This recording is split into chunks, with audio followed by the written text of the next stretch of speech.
Uno de los episodios más controvertidos y polémicos de la historia reciente norteamericana fue sin duda la llamada caza de brujas hollywoodiense.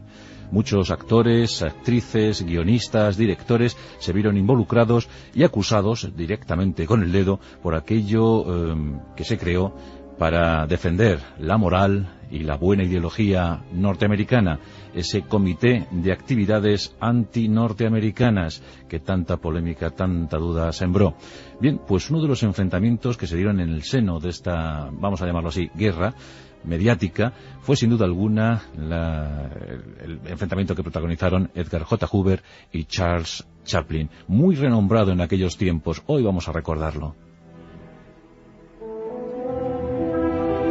Sin duda alguna, Charlotte es uno de esos iconos cinematográficos recordadísimos, adorados, admirados, ese personaje con su bombín, su bastón, su bigotillo, y el artífice de dicho personaje, Charlotte, fue Charles Chaplin, un actor británico, nacido en 1889, de orígenes difíciles, ni siquiera está constatado el lugar exacto de su nacimiento, sí que es, claro está, Gran Bretaña. Pero bueno, fue una vida sumamente delicada la que tuvo en sus orígenes infantiles y juveniles. Hijo de actores, su padre, un actor alcohólico, sumamente alcoholizado, pues murió cuando Charles Chaplin tenía apenas 12 años. Su madre sufría esquizofrenia y marcó decididamente los primeros años de Charles Chaplin. Aún así, decidió triunfar, su talento era tal que pronto saltó el charco y viajó a Norteamérica buscando ese sueño eterno que se prometía para los grandes aventureros. Chaplin cuajó en Hollywood, triunfó con su Charlotte y luego tantas y tantas películas, y desde luego fue uno de los personajes más valorados de su tiempo. Charlotte trascendería más allá del cine y se constituiría pues en uno de esos paradigmas, en uno de esos arquetipos a los que algunos a veces se aferran, ¿verdad?, para definir la circunstancia de tal o cual situación.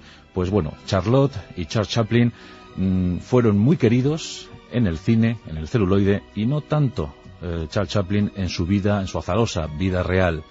Un hombre siempre rebelde, disoluto, de clara tendencia filocomunista, muy dado a los amoríos con jovencitas, y esto pues suscitó diversas inquinas personales terribles, como la que tuvo, por ejemplo, hacia él Edgar J. Hoover. Este era algo menor en edad, había nacido en 1895 y fue el fundador de la Oficina Federal para la Investigación, el FBI, Federal Bureau for Investigation. La verdad es que Edgar J. Hoover se convirtió en el presidente in eternum de esta oficina que investigaba los delitos criminales, que investigaba los asuntos internos de los Estados Unidos de América. Fundada en 1924, se mantuvo al frente del FBI hasta 1972, fecha de su fallecimiento. En todo este periodo, Edgar J. Hoover estuvo ahí como eterno dirigente del FBI. Fue, sin duda alguna, uno de los hombres más poderosos de los Estados Unidos de América. Persiguió al crimen y tomó ciertas decisiones que le convirtieron en un personaje difícil. Una de esas historias o una de esas decisiones fue la de apostar decididamente por el internamiento de más de 100.000 japoneses que vivían en Norteamérica, en los Estados Unidos de América, en campos de concentración durante la Segunda Guerra Mundial. Pero una vez finalizado el conflicto, el terrible conflicto que acabó con la vida de más de 60 millones de personas, pues se creó ese comité de investigación de actividades norteamericanas y rápidamente Edgar J. Hoover se fijó en algunos personajes para seguirles la pista.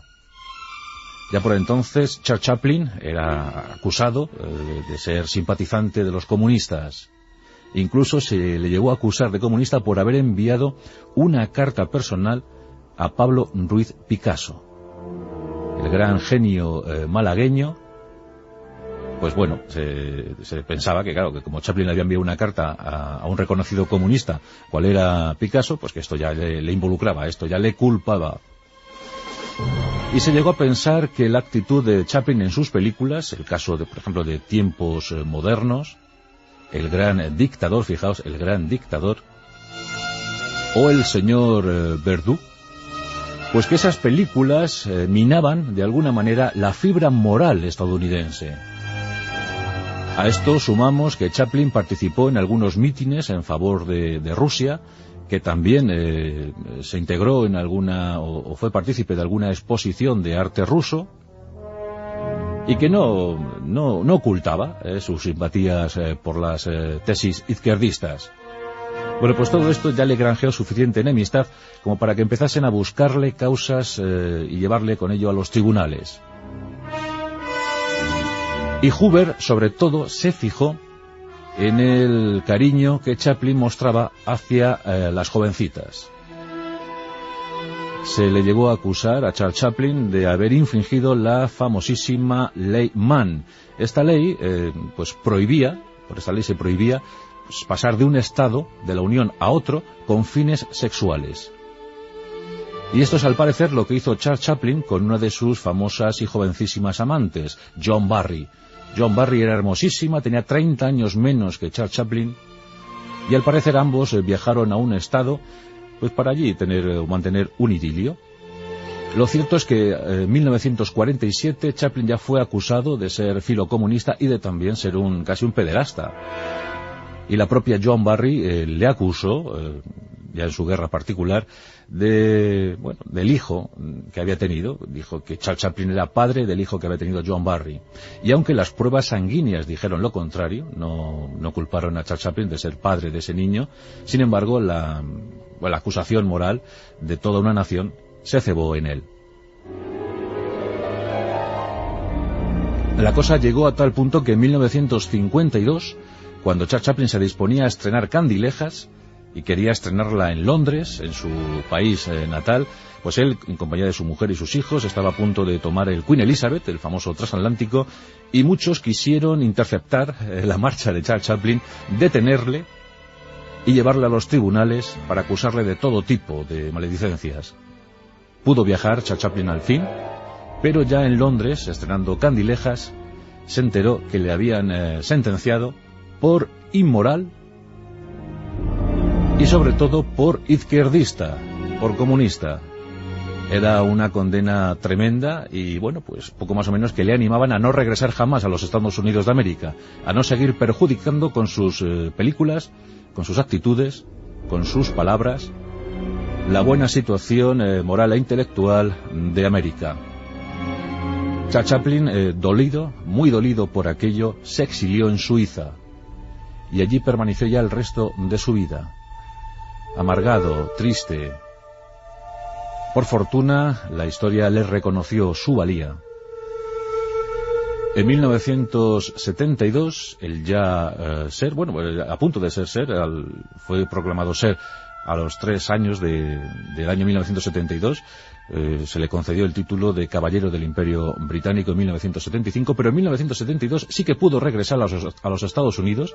La situación ya había cambiado para entonces, y regresó con motivo de su segundo Oscar, un Oscar a toda su carrera, que recogió muy feliz, por fin reconciliado con aquella sociedad que también le había acogido a principios del siglo XX. Paradojas de la historia, ese mismo año 1972 fallecía su gran enemigo Edgar J. Hoover. Una de las primeras medidas que se adoptaron tras el fallecimiento de Hoover fue que nunca más un director general del FBI pudiera permanecer de forma vitalicia en el cargo. Charles Chaplin regresó, no obstante, a Suiza y allí, tras haber recogido ese título de Caballero del Imperio Británico, falleció en 1977. Desde luego que Chaplin fue muy crítico con el sistema norteamericano. Una de sus primeras reacciones tras el exilio en Suiza fue rodar una película llamada El Rey de Nueva York, donde se criticaba el sistema judicial norteamericano, la sociedad, la forma de vida de los yanquis. Siempre fue crítico, fue muy liberal y a nadie le pudo callar. Charles Chaplin siempre dijo lo que opinaba, lo que él sentía. Su última película Se rodó en 1966, fue La Condesa de Hong Kong, y sus protagonistas fueron nada más y nada menos que Marlon Brando y Sofía Loren. La película fue un fracaso. En Estados Unidos no le perdonaban a Charles Chaplin y se hundió en la taquilla, y cuando recriminaron a Sofía Loren y a Marlon Brando haber participado en este film de Charles Chaplin, ellos argumentaron: nos lo pidió un genio, no nos pudimos negar. Las injusticias de la historia. Pero bueno, Hoover, al fin y al cabo, para algunos ya solo es un pésimo recuerdo, mientras tanto que Chaplin es sin duda alguna uno de los personajes más importantes e influyentes del séptimo arte. Todos hemos vibrado, todos hemos soñado, hemos sonreído, hemos llorado con las aventuras de Charlotte, o aquellas elocuencias, aquellas escenificaciones en El Gran Dictador, cuando emuló de forma tan genial a Adolf Hitler.